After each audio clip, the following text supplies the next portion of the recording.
Buenos días. Seguimos con la segunda parte.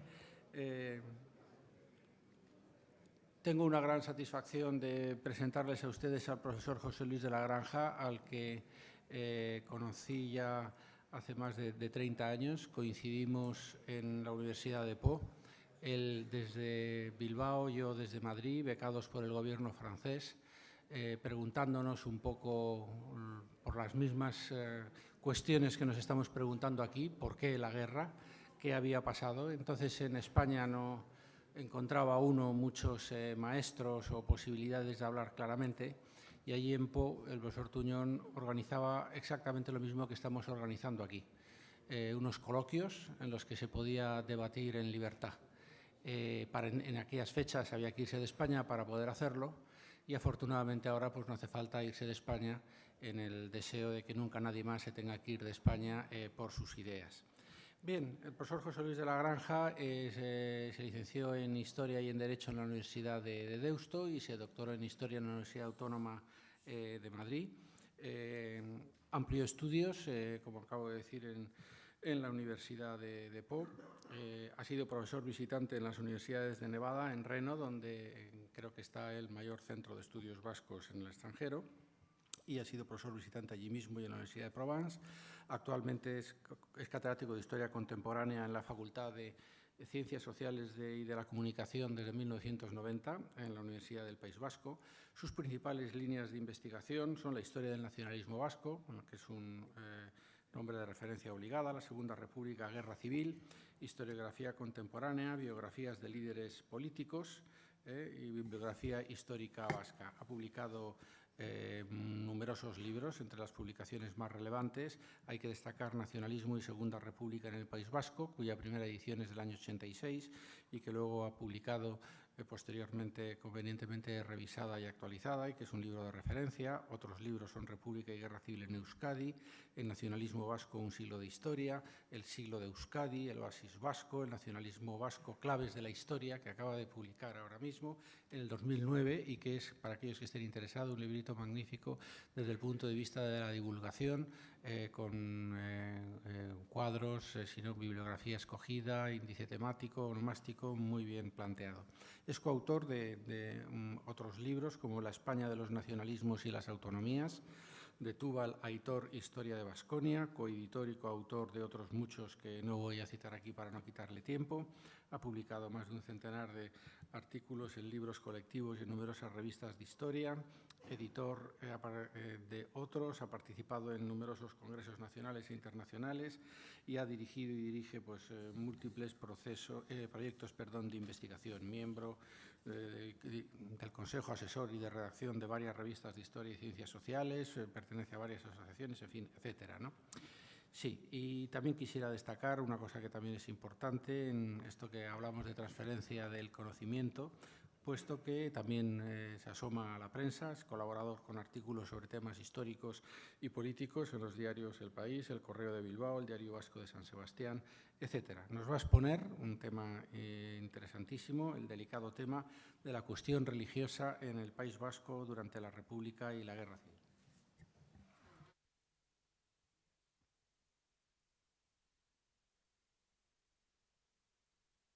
A los organizadores, no solo al profesor Rick Tapia, que como ya he señalado, somos colegas y amigos desde más de 30 años, desde que nos conocimos en Pau, siguiendo el magisterio de Manuel Tuñón de Lara, y desde entonces hasta hoy hemos colaborado ininterrumpidamente en bastantes trabajos historiográficos y académicos.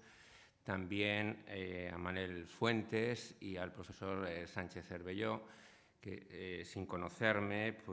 han colaborado en una guía de fuentes documentales y bibliográficas sobre la guerra civil en el País Vasco, que estamos ahora en proceso de edición,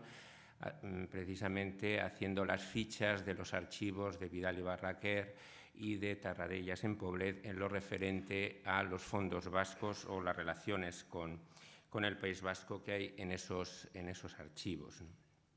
También felicitarles por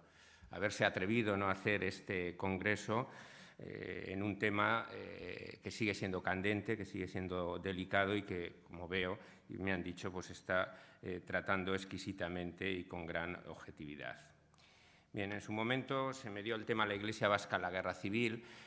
Yo al ver, cuando me llega el programa, lo que he hecho ha sido ampliarlo temática y cronológicamente. Voy a hablar o voy a intentar hacer una síntesis, un estado de la cuestión, sobre la cuestión religiosa en el País Vasco de la República y la Guerra Civil. Por supuesto, hablaré brevemente de la República, pero creo que es un antecedente inmediato que es clave para entender la Guerra Civil en todos los sitios y en especial en Euskadi por las peculiaridades que va a tener allí la guerra. Y porque la cuestión religiosa es más amplia que hablar estrictamente de la Iglesia y es una de las dos claves que sirven para interpretar, para analizar la política vasca de los años 30. Si el sistema de partidos, el vasco, el catalán, el español republicano, pues va a tener 4 líneas de ruptura: la forma de gobierno, la cuestión social, la cuestión religiosa y la cuestión autonómica. Para entender la política vasca hay que relacionar sobre todo, y tuvieron una relación en sentido inverso, la clave religiosa, lo que yo llamo la clave religiosa para el año 31 y la clave autonómica en el año 36. Bien, hay que tener en cuenta, como es bien conocido, que Euskadi era un país, hoy día no lo es tanto ni mucho menos, muy católico, casi se podría decir ultracatólico, que los católicos eran claramente mayoritarios en la Segunda República, que en vísperas de la República, en el año 30, el rey Alfonso XIII había inaugurado un gran seminario en Vitoria junto con el obispo Mateo Mújica, que había sido, del cual hablaremos bastante, por su papel en la Guerra Civil. Había sido antes obispo de Pamplona, era el primer obispo euskaldún, o sea, no solo vasco, sino que hablaba euskera, de la diócesis de Vitoria, que en esos momentos abarcaba las 3 provincias vascas, Vizcaya, Guipúzcoa y Álava, y el seminario de Vitoria pues, destacaba por la calidad de su profesorado, por el número ingente de seminaristas que formaba, etc. Entre sus profesores pues, va a haber algunos de los considerados patriarcas de la cultura vasca, como Aita Barandiarán, el padre José Miguel de Barandiarán, que también tuvo un papel relevante en la Guerra Civil y después, y el padre Lecuona, para la lengua vasca. Uno de sus hermanos fue precisamente de esos 16 sacerdotes vascos fusilados por las autoridades militares franquistas, ¿no? La figura de Mateo Mújica, que ha sido estudiada, va a ser una figura muy controvertida, como lo será también a otro nivel pues el cardenal Segura, porque fue un obispo expulsado, como es sabido, por un ministro católico, Miguel Maura, el ministro de Gobernación del Gobierno Provisional de la República, en junio del 31, también un poco después que, en mayo del 31, poco después que el cardenal Segura, por considerar que era un monárquico, no tenía nada de nacionalista en contra de lo que luego le consideraban los militares franquistas, era un monárquico alfonsino de mentalidad integrista y se consideraba que estaba haciendo campaña contra la República porque ya las elecciones municipales que la trajeron en abril del 31 pues se posicionó claramente contra el bloque republicano socialista. Luego volvería a su diócesis, a Vitoria, en el año 33, y año en que él votó a favor públicamente del Estatuto Vasco, un estatuto que no era nacionalista y que ya no era clerical, sino republicano, y eso en buena medida pues, le contribuiría luego a la animadversión de los sectores franquistas. También en las elecciones cruciales de febrero del 36, que ganó en España el Frente Popular, pero no en Euskadi, ganó el Partido Nacionalista Vasco, pues dijo que los católicos vascos podían votar tanto la candidatura del bloque de derechas o contrarrevolucionario, que allí la encabezaba no la CEDA de Gil Robles, sino la Comunión Carlista o Tradicionalista, como la candidatura del Partido Nacionalista Vasco, que ya se situaba en el centro político. Claro, todo eso luego no se lo perdonaron en la Guerra Civil, a pesar de su apoyo al alzamiento militar en el verano del 36. Bueno, luego ya veremos cuál fue su posición a lo largo de la guerra, hasta incluso luego en el exilio, cuando rectificó su actuación en la Guerra Civil. Es un poco para que se vea la importancia que va a tener la Iglesia y que va a tener la religión católica en la Euskadi de los años 30. y sobre todo de cara a entender la guerra civil y la peculiaridad vasca en la guerra civil, el único sitio que fue verdaderamente una guerra civil entre católicos, en la medida que había dos grandes partidos católicos de masas que estuvieron en bandos opuestos, el carlismo y el nacionalismo vasco, cuando en junio de 1931 habían ido aliados en un bloque católico pro Estatuto de Estella enfrentado al bloque republicano socialista y habían ganado las elecciones en Euskadi y en Navarra en junio del 31. Es decir, que desde el momento que llega la República Euskadi se plantean al unísono tanto la cuestión religiosa como la cuestión autonómica. Y las derechas católicas, y en este caso incluyo también al PNV, meten la cuestión religiosa, la cuestión autonómica, pretendiendo aprobar un estatuto conocido como Estatuto de Estella, pero que se podía haber conocido como Estatuto de Azpeitia, porque el proyecto inicial pues, fue aprobado por los ayuntamientos guipuzcoanos en Azpeitia, es decir, al lado de la Basílica de Loyola, y evidentemente las izquierdas de Prieto veían detrás de todo eso la mano de la Iglesia y sobre todo la mano de la Compañía de Jesús, antes de su disolución por el gobierno de Azaña en el 32. Entonces, la idea era hacer de Euskadi un oasis. Yo he titulado un libro mío hace 2 años, El oasis vasco, distinguiendo 2 oasis. El oasis católico del 31 es un oasis clerical y antirrepublicano, representado por el Estatuto de Estella de nacionalistas y carlistas. Luego veremos el oasis vasco de 1936-37, que es totalmente distinto en el seno ya de la República Española. Entonces, ese primer oasis católico lo que pretendía era hacer de Euskadi, pues en las palabras de Prieto, su mayor enemigo y que acabó en buena medida con él, un Gibraltar del Vaticano. Es decir, impedir que en Euskadi se aplicase la legislación anticlerical de la República. Y para eso ese estatuto, conocido como Estatuto de Estella, planteaba la posibilidad de un concordato del Estado vasco, se partía del Estado vasco autónomo o federado, se partía de una república federal, del mismo modo que el Estatuto de Núria hablaba del Estado catalán, de un Estado vasco que podía concordar directamente con la Santa Sede. Eso era inadmisible para una segunda república que era beligerante la cuestión religiosa y, desde luego, para el principal líder de las izquierdas en Euskadi, diputado por Bilbao y ministro socialista del gobierno de Alcalá Zamora y luego de Azaña, Indalecio Prieto. Ese estatuto era inviable y efectivamente fue bloqueado, fue taponado constitucionalmente en cuanto se aprobaron los primeros artículos de la Constitución republicana. Era preconstitucional, pero era también manifiestamente anticonstitucional y no solo por esa cláusula religiosa. También para que se hagan una idea de la efervescencia político-religiosa y de la mezcla de la religión y la política que se vivía entonces en España en general, pero muy en especial en el caso vasco, fue al mismo tiempo, coincidiendo con la aprobación del Estatuto de Estella en junio del 31, que se dijo que aparecía la Virgen a unos niños, incluso hablándoles en euskera, unos niños en el corazón de Guipúzcoa, en Ezquioga, y fue conocido como esa Virgen de Ezquioga, apócrifa, porque luego ni siquiera el Obispado de Vitoria lo reconoció, pero fue conocido literalmente como la Virgen del Estatuto de Estella, y no es broma porque el tema se discutió muy seriamente en las Cortes Constituyentes, diciendo que en Ezquioga, a donde acudían miles de feligreses, de católicos y también catalanes, en un buen estudio del antropólogo norteamericano Christian, titulado Visionarios, que se ha llevado al cine también en una película de hace unos años de Gutiérrez Aragón con el título de Visionarios. Es decir, se vivía un clima de efervescencia político-religiosa que incluso se decía en el verano del 31 que había un clima de guerra civil, se discutió en las Cortes Constituyentes, la prensa católica nacionalista y no nacionalista fomentaba en gran medida los ataques a la República, fue suspendida por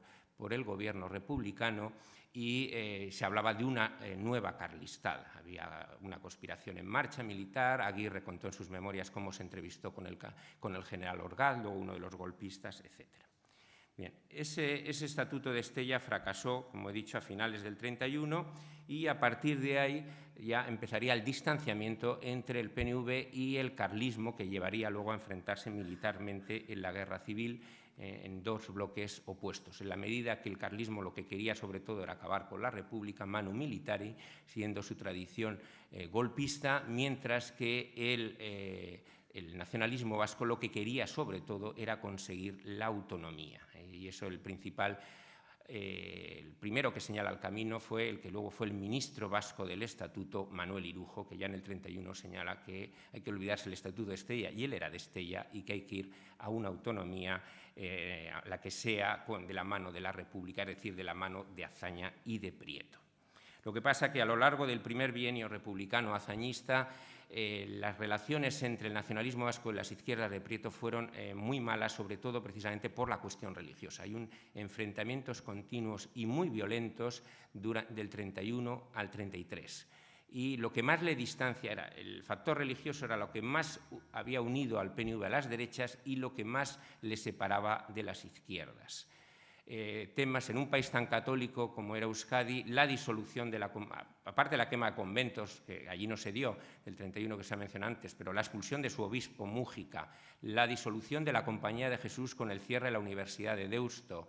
la ley de congregaciones religiosas, incluso un tema ya de política local, pero que dio lugar a disturbios importantes en Bilbao, el intento de la mayoría republicano-socialista de Bilbao de demoler el enorme monumento al Sagrado Corazón de Jesús, que pueden ver si entran por autopista en Bilbao al final de la Gran Vía, que había sido construido durante la dictadura de Primo de Rivera y que era considerado para las izquierdas bilbaínas un trágala de los clericales. No se demolió porque, entre otras cosas, los nacionalistas y las derechas lo llevaron a los tribunales y consiguieron pararlo. Bueno, todo eso generaba un clima de enfrentamiento que hacía que el estatuto avanzase muy lentamente y además con graves problemas, como fue la defección de Navarra en el año 32, que motivó ya la ruptura de la coalición del PNV con el carlismo. El carlismo, las derechas navarras ya no querían saber nada de una autonomía republicana, no clerical como la del Estatuto de Estella, y luego en el 33, cuando se plebiscita a finales del bienio azañista el Estatuto vasco ya republicano y siguiendo el modelo catalán, por el problema de Álava, y que el carlismo Oriol, que era mayoritario en Álava, pues ya tampoco quería una autonomía vehiculada por la República y siguiendo, repito, el modelo catalán. A partir del 33-34, pues ya el PNV se sitúa en el centro político, pasa de posiciones integristas con la que entra la República a posiciones incipientemente demócrata-cristianas de la mano de sus diputados Aguirre y Irujo, que son los principales líderes políticos y para mí los dos políticos con talla de estadista, los más importantes que ha tenido el nacionalismo vasco en el siglo XX. Y en esa evolución llevará ya a partir del 34 a aproximarse a las izquierdas sin llegar a ninguna alianza con ellas y curiosamente pues la primera vez que se manifiesta esa marcha hacia la izquierda, esa solidaridad con las izquierdas, es cuando los 12 diputados del PNV en las Cortes de 1934 se retiraron en solidaridad con la Esquerra catalana a raíz de la anulación de la Ley de Contratos de Cultivo por el Tribunal de Garantías Constitucionales. Es significativo, se habían retirado las Cortes en octubre del 31 con los diputados católicos y los pocos que había de la Lliga contra el artículo 26 de la Constitución del 31, es decir, por la cuestión religiosa, y en cambio se retiraron en junio del 34 con la Esquerra catalana por un conflicto autonómico con el gobierno central en esos momentos del Partido Radical. No participaron en la Revolución de Octubre, en contra de lo que les criticó las derechas que les acusaban de cómplices de la Revolución, y estaba en una situación de aislamiento en vísperas de las elecciones del Frente Popular, es decir, en el centro político, ni con el bloque de izquierdas o Frente Popular, pero tampoco con el bloque de derechas o contrarrevolucionario, que en Euskadi y Navarra iba en un auténtico bloque que abarcaba pues, desde la Falange, el carlismo sobre todo, que allí lo lideraba, hasta la CEDA de Gil Robles. Precisamente en el año 35, a principios del 36, en vísperas de las elecciones, pero un viaje que se había preparado a lo largo de la República, va a enviar a sus máximos dirigentes, Aguirre y Irujo a la cabeza, al Vaticano, en una comisión, una especie de embajada, para tratar sobre todo cuestiones religiosas, pero que va a trascender y va a tener un claro significado político en vísperas de esas elecciones tan trascendentales.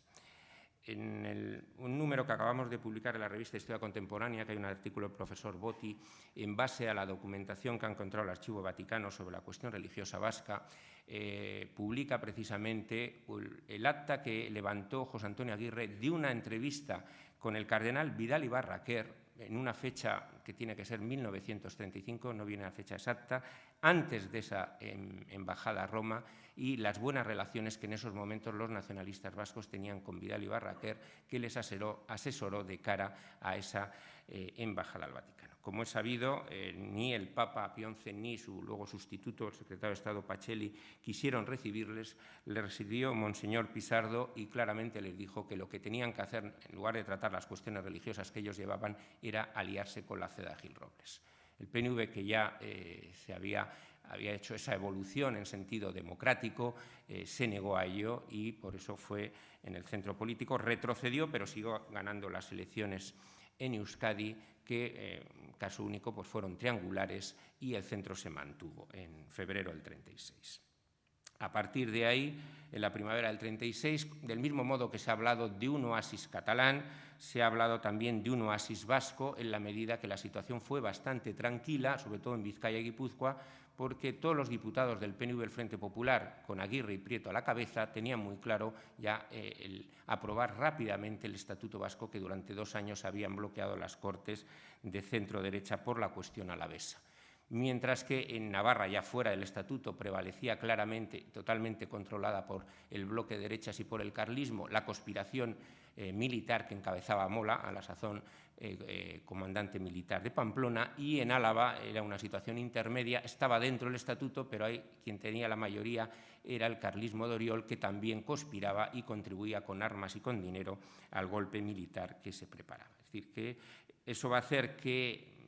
Baskonia, incluyendo Navarra, pues quede partido en dos desde el 19 de julio del 36, es decir, Álava,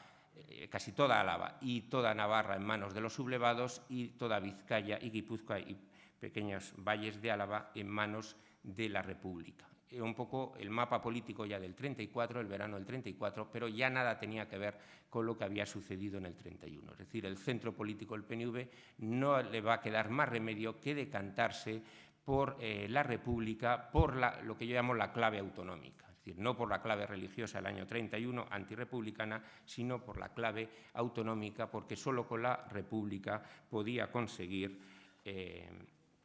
la autonomía. Y que estaba ya en puertas de conseguirlo por el entendimiento entre Aguirre y Prieto en la primavera del 36, en la Comisión de Estatutos. Prieto era el presidente y Aguirre era el secretario, y se hizo, siguiendo los consejos de Prieto, un estatuto que yo considero de mínimos, muy breve, muy recortado, y copiando literalmente al Estatuto catalán como forma de aprobarse más fácilmente en esas Cortes. El golpe militar va a hacer que, como he dicho antes, Baskonia quede partida en dos provincias en un lado y 2 en otro. Por eso, como en todos los sitios, la guerra civil fue también una guerra civil entre vascos o entre vasconavarros. Hubo tantos luchando en el ejército, en el bando de Franco, como en el bando republicano y nacionalista. Pero la peculiaridad con respecto a las demás comunidades es que fue el único sitio que se puede hablar de una guerra civil entre católicos. Por supuesto que hubo católicos en el bando republicano, incluso algún partido, como es bien conocido por los trabajos de Hilari Raguer, la Unión Democrática de Cataluña, Carrasco Formiguera, pero claro, no era comparable a un partido de masas con decenas de miles de afiliados, como era el Partido Nacionalista Vasco, y su sindicato afín también con unos 40.000 afiliados, Solidaridad de Trabajadores Vascos. Y el otro gran partido católico de masas en el País Vasco, que era el carlismo, que no solo estaba con los sublevados, sino que era la mayor fuerza de choque que van a tener como una fuerza paramilitar, especialmente en Navarra, con miles también de voluntarios requetés. Es decir, los antiguos aliados del 31 en apenas 5 años se enfrentaban con las armas. Entonces, ante eso se le va a presentar la disyuntiva política, pero también el dilema moral a los dirigentes nacionalistas vascos de qué opción tomar. Para mí fue la decisión más trascendental en toda su historia, la que tuvieron que tomar en su sede de Bilbao Sabin Etxea, donde está ahora la sede central del PNV, la noche del 18 al 19 de julio del 36, salvo Irujo, que ya desde el 18 de julio en San Sebastián había dicho que estaba con la República, era el más republicano de todos y por eso luego fue ministro. Y en esa noche, oyendo la radio, como contó 40 años después Ajuria Guerra, viendo que los sublevados claramente iban no solo contra el Frente Popular, sino también contra los nacionalismos y los estatutos, y que la autonomía, como decía Ajuria Guerra, la tenían al alcance de la mano por la República, gracias a esa clave autonómica se posicionaron desde el 19 de julio en su diario Euskadi y Bilbao por la República. Pero, como dijo también en ese testimonio póstumo de Ajuria Guerra en el libro de frases «Recuérdalo tú, recuérdalo a los otros», lo hicieron sin mucho entusiasmo. Y ese sin mucho entusiasmo es clave para entender la posición del nacionalismo en la primera etapa de la guerra en Euskadi, lo que llamamos la etapa preautonómica. Es decir, la guerra en Euskadi solo dura un año, 11 meses, hasta la toma de Bilbao en junio del 37. Y ahí se puede distinguir el verano del 36, que coincide con la campaña, la conquista de Guipúzcoa, es la etapa preautonómica, es decir, no existe estatuto todavía, que lo aprueban las Cortes Republicanas en Madrid el 1 de octubre, de la etapa autonómica ya con el gobierno de Aguirre, gobierno de coalición PNV Frente Popular, desde octubre del 36 a junio del 37. Y luego se puede hablar incluso de la etapa posautonómica en el verano del 37 en Cantabria, con el Pacto de Rendición de Santoña, o incluso en Cataluña, donde va a estar Irujo y el gobierno de Aguirre, una parte de él, desde octubre del 37 hasta enero del 39. Entonces, brevemente, cada una de estas fases. Bien. Entre ese dilema de religión-autonomía, de clave religiosa a clave autonómica, a diferencia del 31, el PNV optó claramente por la autonomía. Si hubiese sido por la religión, hubiese estado con los sublevados, pero sabía que los sublevados iban también contra los nacionalismos y las autonomías. Pero eso no impide el reconocer que la cuestión religiosa fue clave a lo largo de toda la guerra civil y de todo ese primer año de guerra que militarmente es lo que dura en Euskadi, aunque no fuese la clave de su decisión. Es decir, a los dirigentes católicos del PNV, con Aguirre, Irujo, Ajuria Guerra, Landaburu, etcétera, a la cabeza se les planteaba el problema de cómo estar en un bando que inmediatamente, como es sabido y como se ha dicho antes, empieza una matanza masiva de miles de clérigos y religiosos, cosa que la excepción es Euskadi, aunque no es total, como vamos a ver, y estar con ellos y encima en una situación de que no se tiene autonomía, porque es muy claro que el nacionalismo vasco no luchaba por la República Española. Eso ya lo escribió Azaña en su diario antes de la caída de Bilbao. Dijo Azaña que los nacionalistas vascos no luchaban por España, sino por la República Española, sino por su autonomía y semi-independencia que va a existir, pero va a existir a partir de octubre del 36, no antes. Entonces, esa falta de entusiasmo hace que el Partido Nacionalista tarde casi un mes en crear sus milicias, significativamente en la Basílica de Loyola, en Guipúzcoa, y que esas milicias apenas luchen en la batalla de Irún, en la pérdida de la frontera francesa para la República, y la caída de San Sebastián en septiembre, etcétera. Es lo que es la campaña de Guipúzcoa, en toda esa fase preautonómica. ¿Qué hace entonces el nacionalismo vasco? Pues sobre todo, como están sus testimonios, sus memorias y también los de las izquierdas vascas, socialistas, comunistas o anarquistas, fundamentalmente intentar salvaguardar sin demasiado éxito en Guipúzcoa el orden público, evitar eso con más éxito que no se quemen iglesias, que apenas hay alguna, pero muy excepcional, porque se ponen enseguida gudaris, soldados nacionalistas para protegerlas, que se respete la vida del clero, que en general se respeta, pero lo cual no impide que en sacas de presos que se dan en Guipúzcoa y en Vizcaya también en menor medida, en vísperas de la constitución del gobierno vasco, había algunos sacerdotes presos que son asesinados en esos asaltos a cárceles que se dan en el verano del 36, cuando gobiernan unas juntas de defensa en Vizcaya y Guipúzcoa, las que claramente tienen mayoría el Frente Popular y los sectores obreros más radicales, socialistas de izquierda, comunistas y anarquistas, y el PNV es, pese a ser la primera fuerza política en Vizcaya y Guipúzcoa en el 36, es minoritario en esas juntas de defensa. Es decir, yo he caracterizado esa actuación del PNV en el verano del 36 como marginal políticamente en esas juntas de defensa, apenas tenía 1 o 2 representantes, y pasiva militarmente, porque casi no interviene en la lucha. La prueba que no controla la situación es que en Guipúzcoa cogen la cartera la Comisaría de Orden Público, la Junta de Defensa de Guipúzcoa, y en apenas mes y medio que dura hasta la caída de San Sebastián se sucedieron 4 comisarios de orden público nacionalistas, algunos tan conocidos como Telesforo Monzón, o consejero de Gobernación del Gobierno de Aguirre, o Andrés María Irujo, el hermano del que fue ministro y secretario suyo, y van dimitiendo uno tras otro porque no son capaces de salvaguardar la vida de los presos que van a ir siendo asesinados en asaltos a cárceles, sobre todo ya cuando el ejército de Mola está conquistando Guipúzcoa y asesinando pues, a presos tan significados de la derecha vasca y española como Víctor Pradera o como el exdiputado carlista Joaquín Beunza o un hijo de Antonio Maura también. Entonces, en esa situación es en septiembre cuando se va a decidir el curso de la guerra. Y en septiembre, al mismo tiempo que una comisión al más alto nivel encabezada por Aguirre y Ajuriaguerra va a Madrid, coincidiendo con la caída de San Sebastián, y negocia con Largo Caballero, ya de presidente de gobierno, y con Prieto de ministro, la aceptación de una cartera. Como se ha sabido, cuando se formó el gobierno de Caballero, se ofreció una cartera al PNV. Y incluso la prensa de Madrid apareció a Aguirre como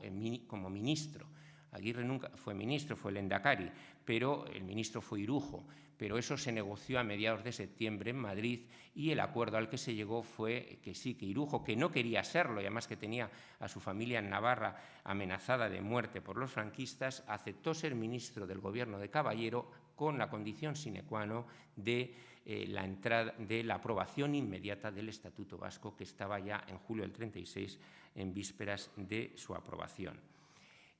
Sobre esto hay que decir que al mismo tiempo, y eso va a ser característico de la política del PNV en la guerra civil y en otras etapas de su historia, como la guerra mundial o en etapas más recientes, se estaba negociando a dos bandas.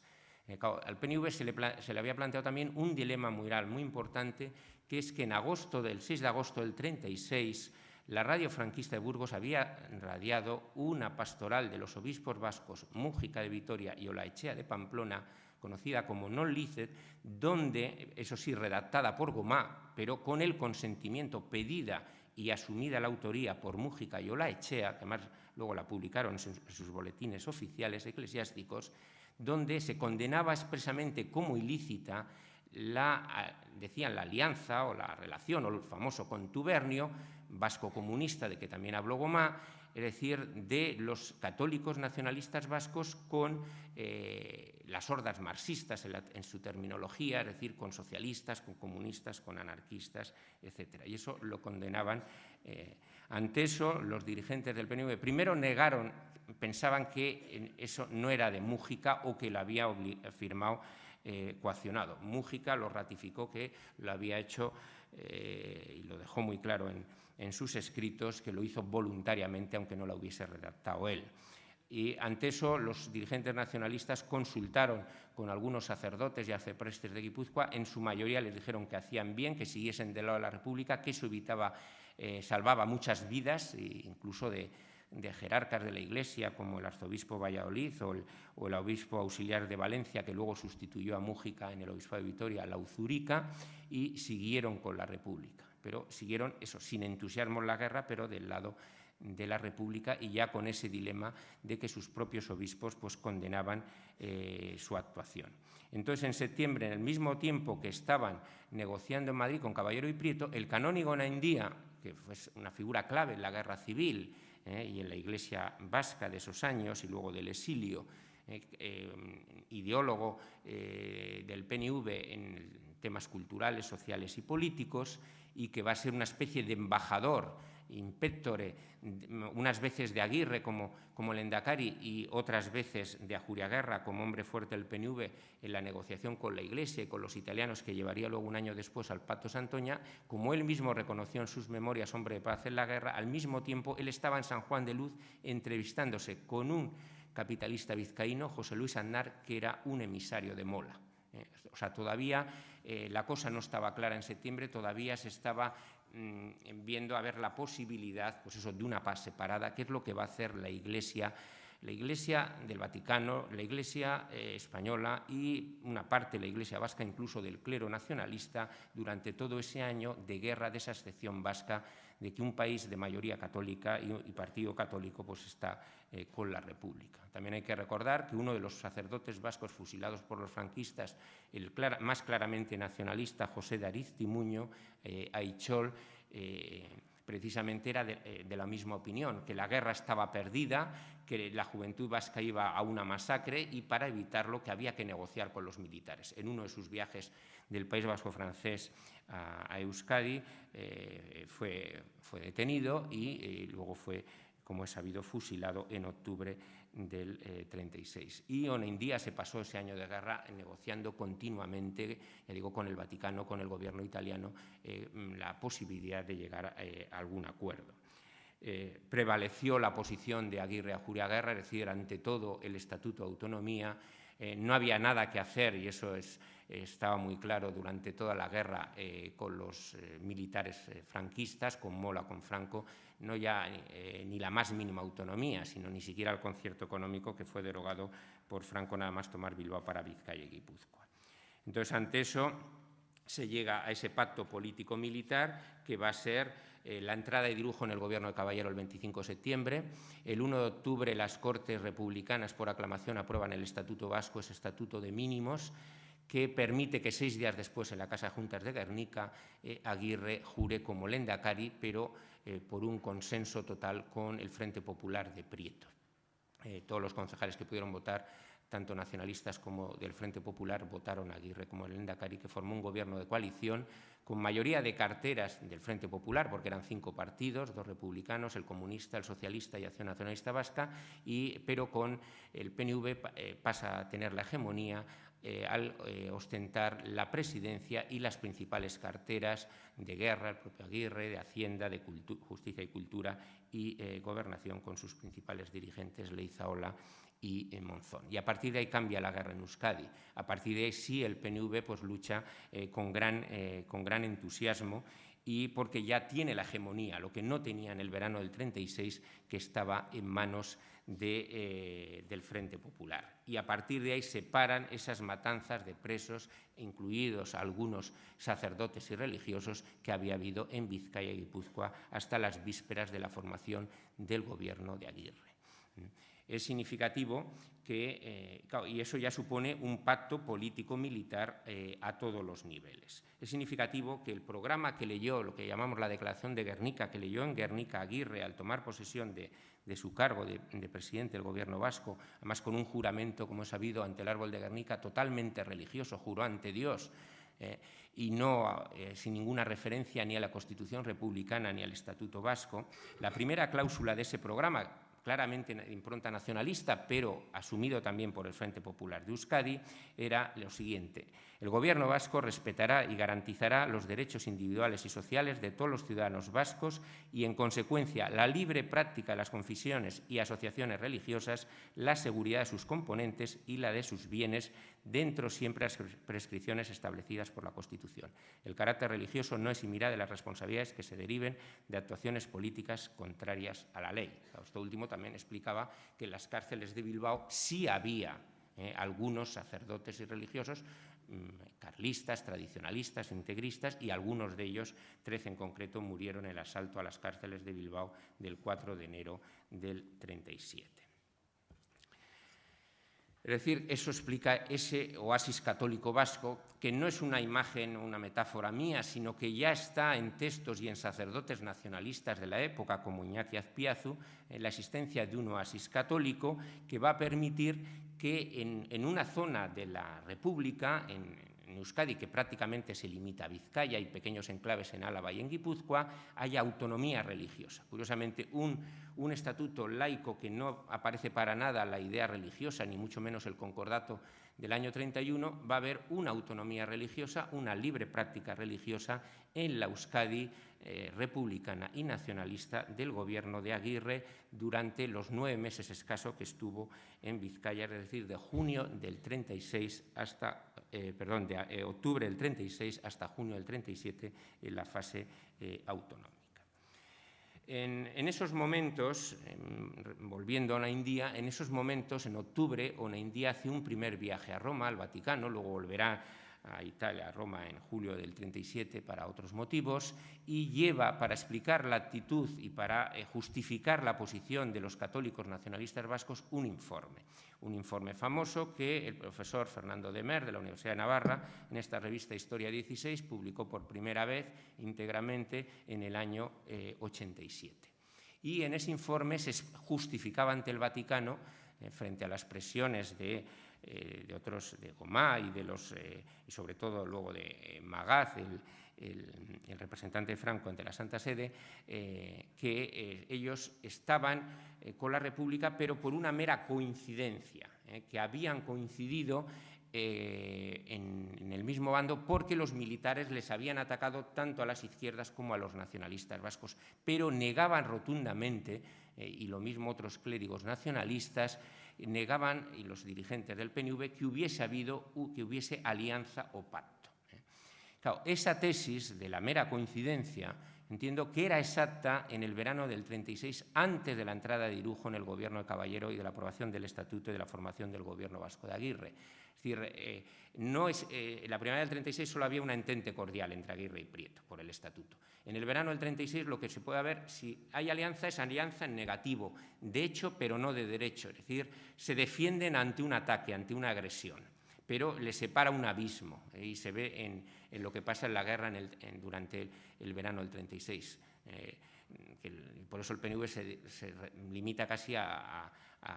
guardar las iglesias, salvar la vida de los que puede, especialmente clérigos, etcétera, sin luchar. Pero claro, eso ya no era sostenible cuando Onaindia presentó ese informe al Vaticano, ya entrado octubre del 36, porque cómo no iba a haber ya una alianza si había un ministro Irujo, el ministro del Estatuto en el gobierno de Caballero,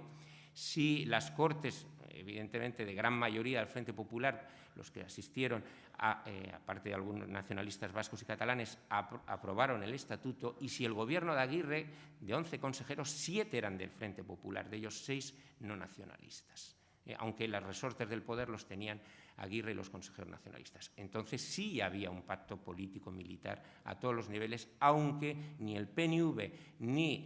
los clérigos nacionalistas lo quisiesen reconocer, sobre todo para salvar la cara ante la condena a los obispos y sobre todo eso ante el Vaticano. Pero en esos momentos también, y eso hará pues que Aguirre y Irujo se reiteren sus planteamientos prorrepublicanos y que van a luchar por la República hasta el final,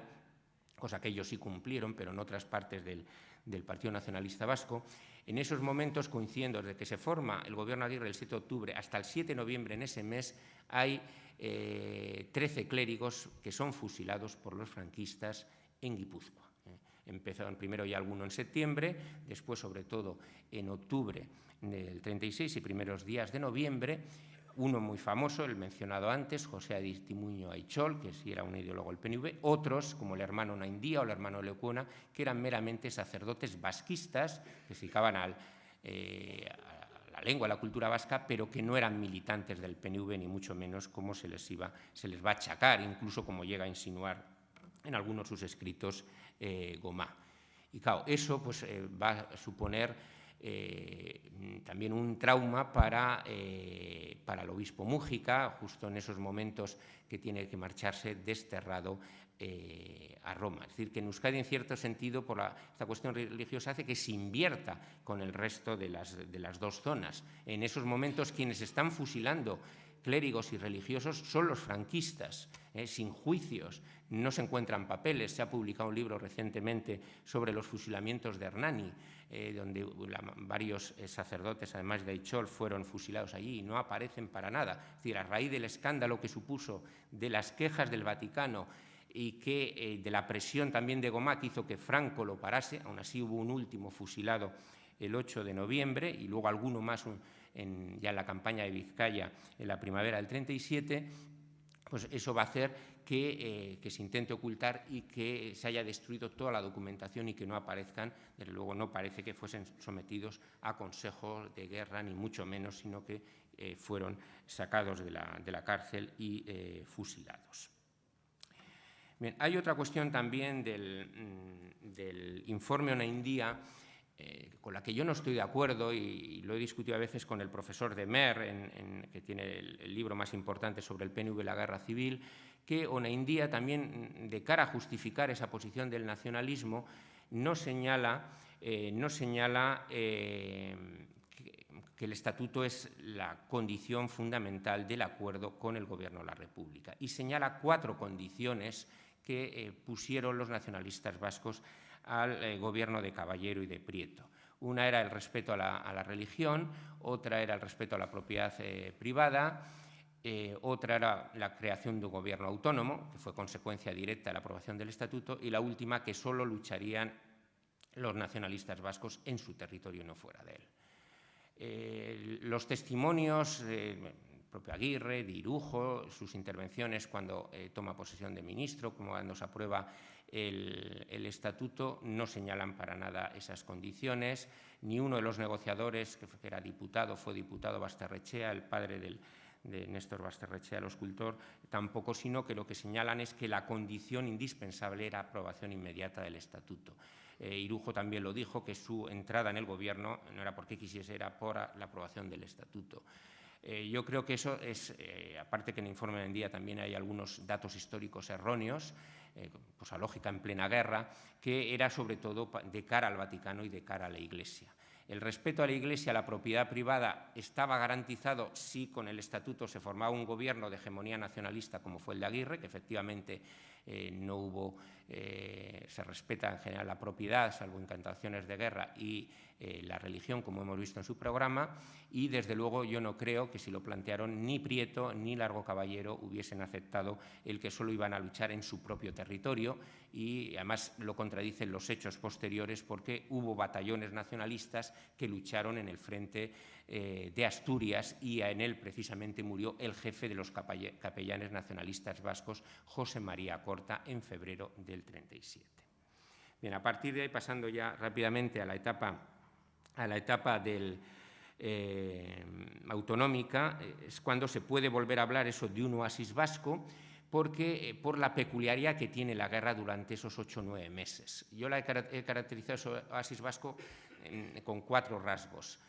Me voy a centrar, lógicamente, en el religioso, pero está también la ausencia de revolución socioeconómica, nada que ver con las masivas colectivizaciones o nacionalizaciones en Cataluña y en otras partes de la República, tanto en la industria como en el campo. También el que hubo un pluralismo limitado pero mayor que en las 2 zonas, porque iba desde la CNT, que allí tenía infinitamente menos importancia que aquí, hasta un partido, un sindicato católicos como el PNV y STV, pasando por los 5 partidos republicano, socialista, comunista y ANV del Frente Popular. Y eso se refleja en la prensa de Bilbao.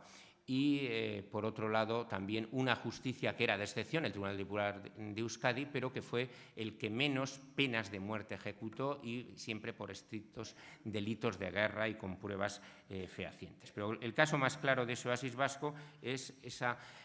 no persecución a la Iglesia. No solo no se persigue la Iglesia, sino que las iglesias en Bilbao estaban abiertas, había culto, los sacerdotes podían ir perfectamente por la calle sin problemas, se celebró la Semana Santa, el gobierno de Aguirre solo autorizó como fiestas laborales precisamente el jueves y el viernes santo. Aguirre y los dirigentes católicos nacionalistas cumplieron con los oficios de Semana Santa en plena guerra civil en el año 37.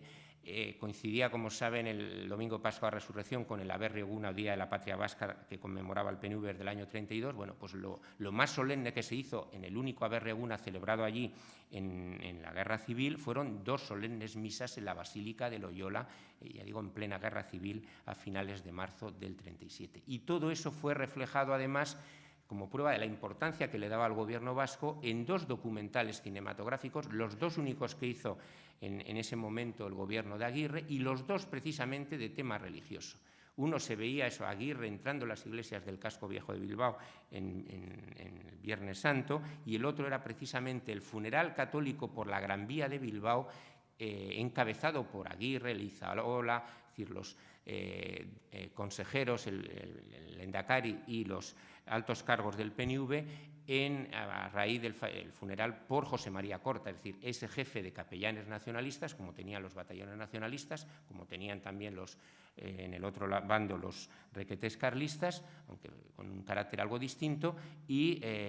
que se hizo de eso un documental para reflejar ante el mundo que había libertad religiosa y que allí no se perseguía a la Iglesia. Es decir, que en eso pues, se puede hablar de ese oasis, que tampoco se debe de idealizar porque se habla mucho, y es cierto, de los 16 en total, 36-37, a lo largo de 36-37, sacerdotes vascos fusilados por los militares franquistas. Se recuerda menos que a lo largo de ese año de guerra, tanto contando la fase preautonómica como la fase del gobierno de Aguirre, hubo 59 sacerdotes y religiosos, tan con nombres y apellidos publicados, muertos en Euskadi. En cárceles, en barcos prisión.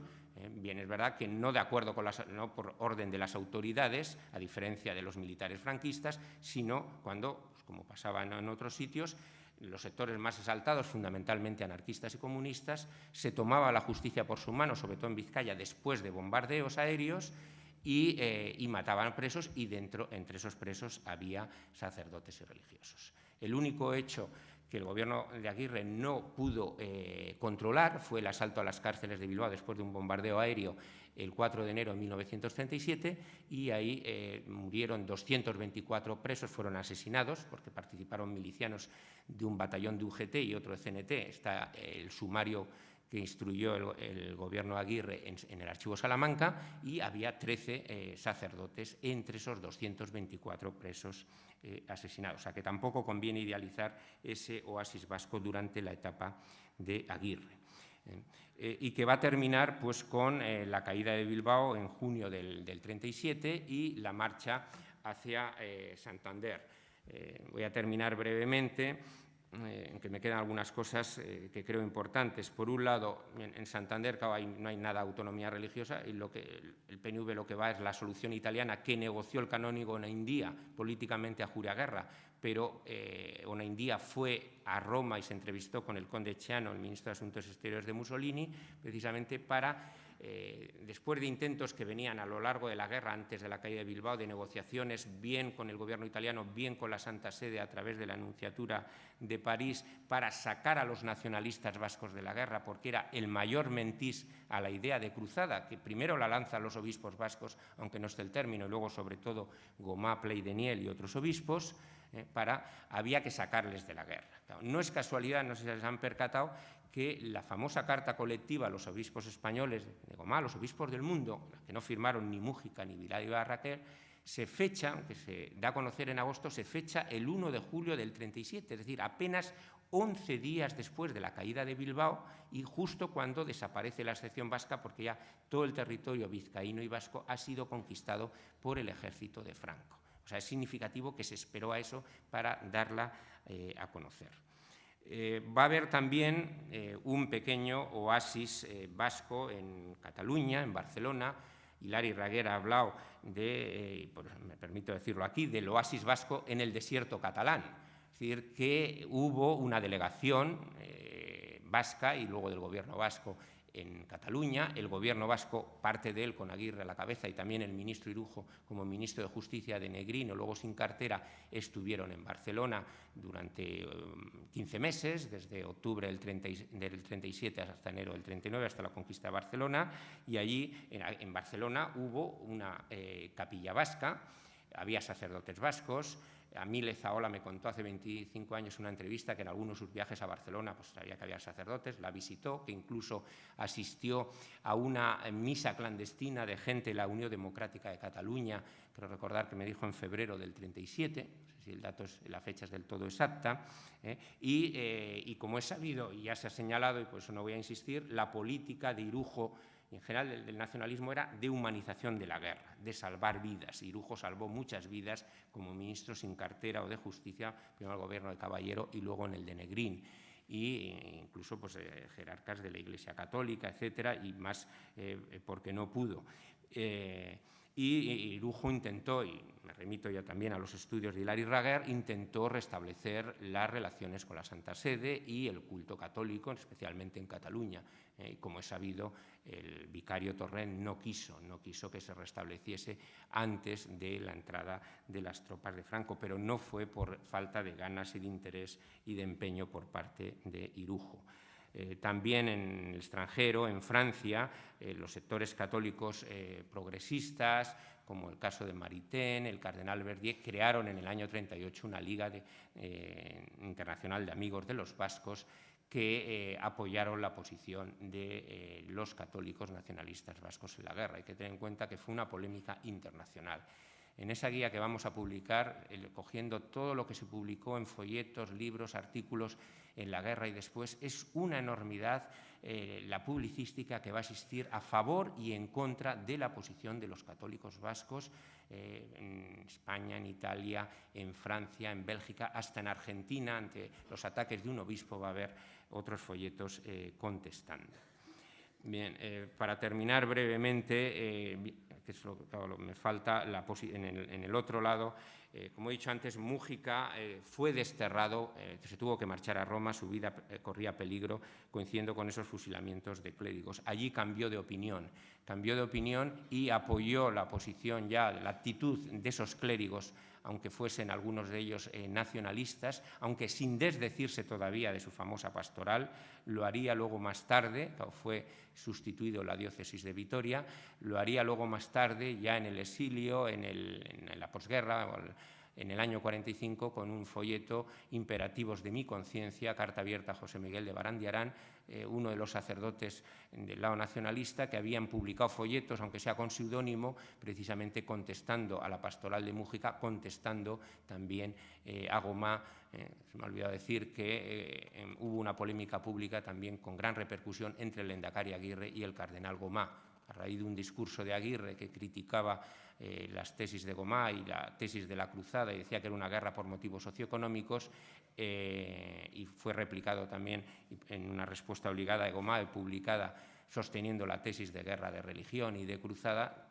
Todo eso tuvo una gran trascendencia y el Vaticano lo vio así. Nunca, termino ya, nunca condenó a los nacionalistas vascos, pero sí les dijo claramente, y se lo dijeron a Naindía, que se habían equivocado de bando, es decir, que era un error político haber ido con la República. Bueno, me quedaría la parte del nacionalcatolicismo después del sustituto de Mújica, pero ya veo que he agotado el tiempo. Muchas gracias por su atención.